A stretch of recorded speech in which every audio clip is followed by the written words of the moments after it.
I work as a photojournalist. I work full time for the Brandon Sun newspaper here in Brandon, and I do freelance work for a variety of other publications and that. And way back in 2009, I had lived in here in Brandon for 2 years. Was kind of still getting to know the prairies and figuring out where I fit in and that kind of thing, and looking for something beyond kind of the daily work that I do for the paper, but wasn't really sure what that would be, kind of what kind of projects I wanted to dig into, that kind of thing. But one day for the paper, I was out looking for photos just to fill the next day's paper, and I drove by Dearborn Colony, which is about 20 minutes northwest of Brandon. And the women of the colony were out seeding or planting the garden. It was kind of early mid-May. And so I pulled over and asked if I could make a few photos of them. And I really knew nothing about Hutterite culture. I'd seen them a few times growing up, like they'd come to my family's garage sales, things like that, but I knew nothing about their communities whatsoever. So I spent an afternoon photographing as they planted and chatting with them and learning a little bit about them. And I don't know, just something about that day made me really curious, made me want to go back. So I did. I approached the minister and spoke to him about kind of whether it would be possible for me to come back. I started reading everything I could about Hutterite culture and kind of looked for opportunities that might allow for me to come back and get to know the community better. And yeah, at the time I thought maybe I'd spend a year on this as a long-term project, something like that, and never imagined how involved I would get with it, and how long it would take to do the work I've been doing. Yeah, 13 years later. Um, can you explain what a blue zone is and how colonies fit into that? Sure, yeah. I mean, I'm not going to be amazing at explaining it, but effectively, blue zones are, it's a somewhat debated theory of areas in the world where certain communities um, kind of have all the right qualifications to meet areas where somewhat subjective things like happiness levels, and then overall quality of living, and then something more quantitative, such as the age that people live to, lifespans, things like that, are measured to be higher against kind of the baseline society and that, like that. And then the way Hutterite colonies fit in towards or to those blue zones is um, due to their strong community bonds with each other, their connections to the world around them in terms of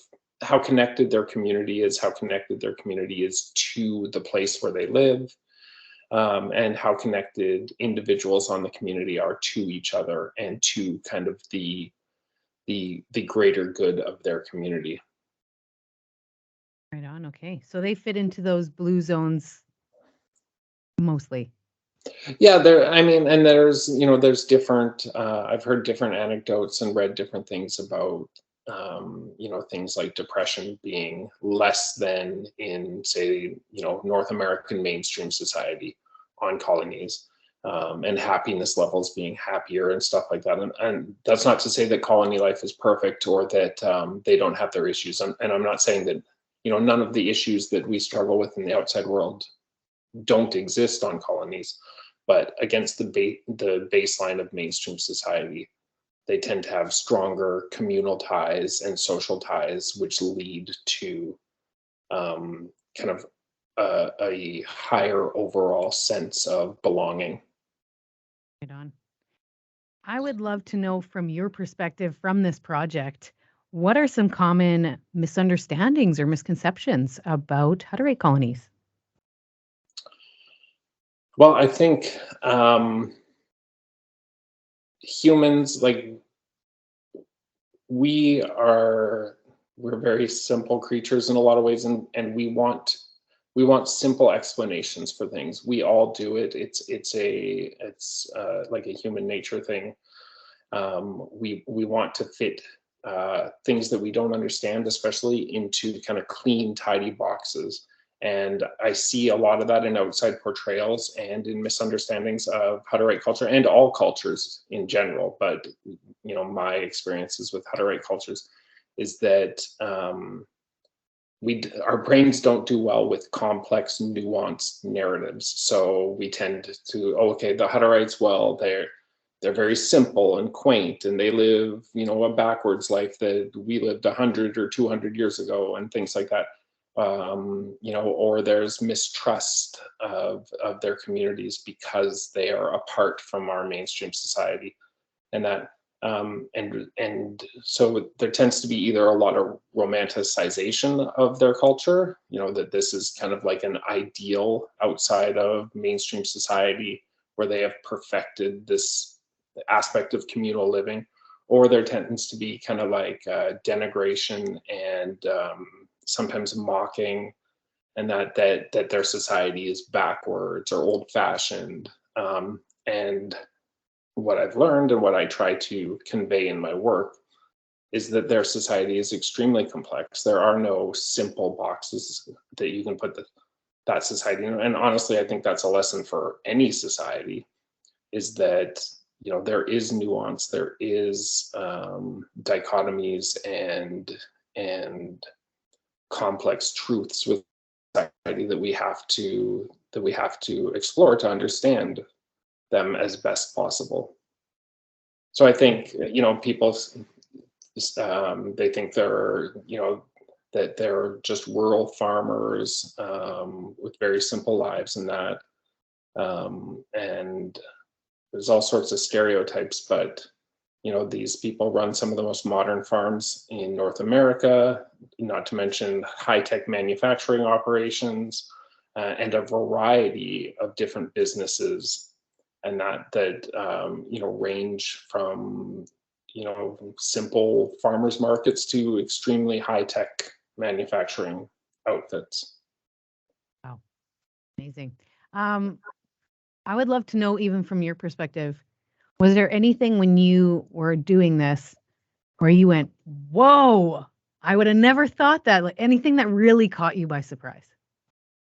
Yeah, for sure. I mean, I think especially in the beginning, I mean, in the beginning, I had the same, I went into this project not knowing a lot about how to write culture. So of course I had my preconceptions or my lack of conceptions. So even that first day when I was in the garden and one of the young women pulled a flip phone out of the pocket in her dress and took a couple photos of me taking photos. And to me that was like, oh, they have cell phones on the colony. I didn't know that. And that was kind of like an aha moment right in the beginning, that I really knew nothing about their culture and wanted to know more about what's permissible, what technology they use, how their daily lives work out.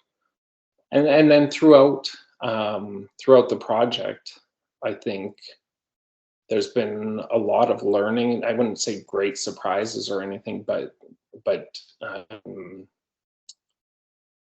I just approach every encounter under the idea of just trying to learn more and being open to kind of what being on the colony shows me. Amazing. How have you found, I think I know the answer to this, but I'm going to ask anyway. How have you Sure. found their faith plays a role in their lives? Yeah, I mean, faith is the overarching, important theme on colony like that. Their faith is what ties their community together. It's what ties their social bonds together. It is at the center of everything they do. It's at the center of their communal aspects. And that, even on the colonies, the traditional way the colony is designed is that the church is at the center of the colony and the homes kind of surround it. And colonies differ a little bit just depending on their space and their design and that, but traditionally that is the design, that the church is at the center. And I think that's an important metaphor, because that is how colony life is run, is that their faith is at the center of everything they do. For that. Um, is, before I forget, Sure. your photos that at the very least that were emailed off, stunning, Thank like jaw-dropping, amazing. Especially like there's two that really stood out to me, the one with the guy covered in blood. Right. Yeah, that one. Can And be, what? that one can be a little jarring, I think, city folk, I guess. It, first, I gotta ask, do you want to tell the story behind that one? Yeah, sure. I mean, basically, that was during the butchering of their egg-laying chickens at the colony, which happens once a year, as they replace, their stock for the egg layers. And I think at the time the colony had around 11,000 egg-laying chickens, so that's a lot to go through to slaughter over 2 days. And then the chickens they're used on the colony, for a variety of meals and stuff. But I was there during one of the days taking photos while they went through the butchering and the slaughtering um, process. And it's a messy job, obviously. So I wanted to get a couple portraits that kind of showed that after the day was done. And Justin had a messy job that day, working on the kill floor there, and was covered in blood. And I think it makes an interesting portrait that tells a story. It can be a little jarring to people that maybe don't think where their food comes from and things like that.